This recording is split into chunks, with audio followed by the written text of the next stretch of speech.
دجال کو دجال رہنے دو. ہر نبی نے یہ حقیقت, لوگ کہتے ہیں دیکھو ہر نبی نے اپنے دجال سے ڈرایا نا اپنی قوم کو. میں نے کہا بالکل ٹھیک ہے. نبی صلی اللہ علیہ وسلم نے بھی دجال سے ڈرایا, بالکل ٹھیک ہے. دجال آئے گا, حضرت عیسیٰ قتل کریں گے, دجال جنت بھی دکھائے گا, جہنم بھی دکھائے گا, بالکل صحیح ہے. یہ باتیں صحیح حدیث سے ثابت ہیں. لیکن آپ کو جو چیز سمجھ میں نہ آئے وہ دجال بولو. جیسے آپ کو امریکہ سے اگر دشمنی ہے, دو بندے گلی میں لڑ رہے ہیں, یہ کس کی سازش ہے؟ امریکہ کی. بھائی امریکہ کی سازشیں ہم مانتے ہیں. آپ کے گھر میں جو لڑائی ہو رہی ہے اس کا امریکہ سے کوئی تعلق. ہر چیز امریکہ کے کھاتے میں مت ڈالو. اور روحانی عامل ڈالے گا ساس کے کھاتے میں کہ تمہاری ساس نے کروایا ہے, سوکن کے کھاتے میں ڈال دے گا کہ میاں بیوی کی لڑائی لڑوائی ہے. وہ روحانی عامل اسی کھاتے میں ڈالتا ہے, حالانکہ وہ ان کا اپنی غلطی ہے, لڑ رہے ہیں آپس میں. ان لاجیکل باتیں. تو دجال کے کھاتے میں نیسلے کا پانی دجال میں ڈالا ہوا تھا. نیسلے اور یہ ایکوفینا اور یہ جو پانی آ رہے ہیں نا کمپنیوں کے, یہ ڈاکٹر آپ کو بتائیں گے یہ فائدہ مند ہے یا نقصان دہ ہے. یہ میں بھی ڈاکٹروں سے ہی پوچھتا ہوں. اس میں دو رائے ہو سکتی ہیں, وہ کہ فائدہ مند ہے, کوئی کہ نقصان دہ. میرا یہ ابھی موضوع نہیں ہے, ورنہ ایک نئی جنگ چھڑ جائے گی. تو لیکن میرے بھائی اس پانی کا دجال سے کسی قسم کا کوئی تعلق نہ. یہ دجال کی تیاری ہے پانی, نہ دجال سے اس کا کوئی تعلق ہے. پولیو کے قطرے دجال کے باپ کو بھی معلوم نہیں ہے.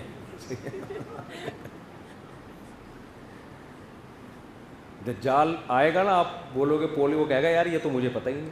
جیسے معین اختر کہتے ہیں میرے ماموں نے جب پولیس بلوائی, مالک مکان نے جب پولیس بلوائی نا, ماموں کرایہ نہیں دے رہے تھے. وہ کہہ رہے تھے کم بخت پانی کیسا آ رہا ہے, تو ایک لوٹا بھر کے دکھا دے نلکے سے.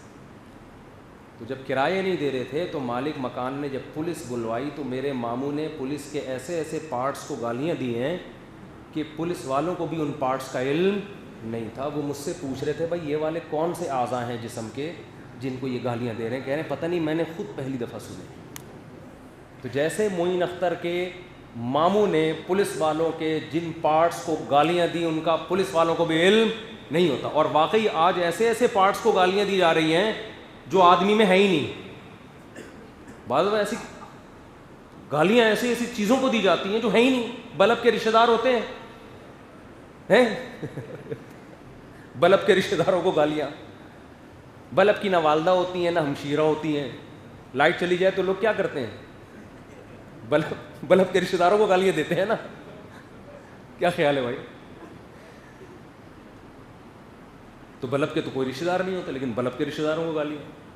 تو خیر, تو دجال جب آئے گا تو ہم اس سے پوچھیں گے یہ پولیو کے قطرے پلانا آپ کی سازش تھی, یہ کرونا آپ نے نکالا, کرونا کی ویکسین آپ نے نکالی, اور نیسلے کا پانی آپ کا پیدا کرتا تھا. کہ بھائی ان پارٹس کا تو مجھے علم نہیں. بولو, کہہ رہے یہ تو ہم نے خود پہلی دفعہ سنا ہے. کہہ رہے میں جتنا برا ہوں نا اتنا ہی رہنے دو, جتنا برا ہوں وہ میرے جہنم میں جانے کے لیے کافی ہے. دجال کہے گا اسی پہ خدا مجھے جہنم میں بھیج دے گا جو میں کر رہا ہوں, لیکن وہ جرائم میرے کھاتے میں مت ڈالو جن کا مجھے علم ہے ہی نہیں. تبھی وہ پولیس والے کہنے لگے ہوں گے نا کہ بھائی ایسے پارٹس کو گالیاں دو جو ہمیں معلوم تو ہے تاکہ ہم ان پارٹس کا دفاع کر سکیں. ایسے پارٹس کو گالیاں دے رہو جو ہے ہی نہیں تو ہم دفاع کیسے کریں اس کا. ان لاجیکل باتیں, ان لاجیکل کام. نماز اللہ اور بندے کے تعلق کا ایک ذریعہ ہے. نماز برائیوں سے بچاتی ہے, نماز مصیبتوں سے بچاتی ہے, لیکن مصیبت سے بچنے کے اسباب پہلے اختیار کرنے پڑیں گے, پھر نماز کے ذریعے اللہ سے تعلق قائم کرنا پڑے گا.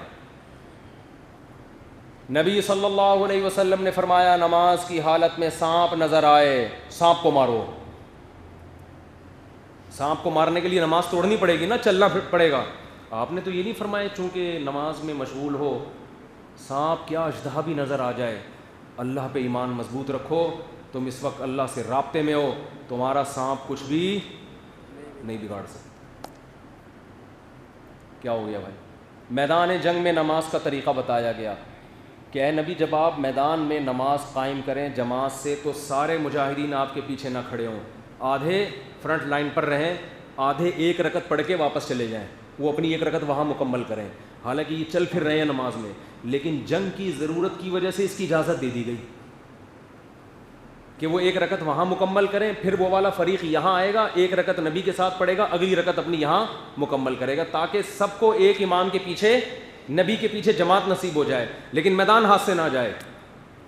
اور اس دوران قرآن کہہ رہے اسلحہ اٹھا کے نماز پڑھنی ہے تم نے. سورہ نساء. کیوں؟ ود الذین کفروا, کافر یہ چاہتے ہیں, لو تغفلون عن اسلحتکم وامتعاتکم, کہ تم اسلحہ اور اپنے جنگی سامان سے غافل ہو جاؤ, پھر تم پر یمیلون علیکم میلۃ واحدہ, ایک ہی دفعہ میں حملہ کر کے ختم کر دیں. تو اسلام نماز کے ساتھ اسباب کا بھی حکم بولو دے رہا ہے.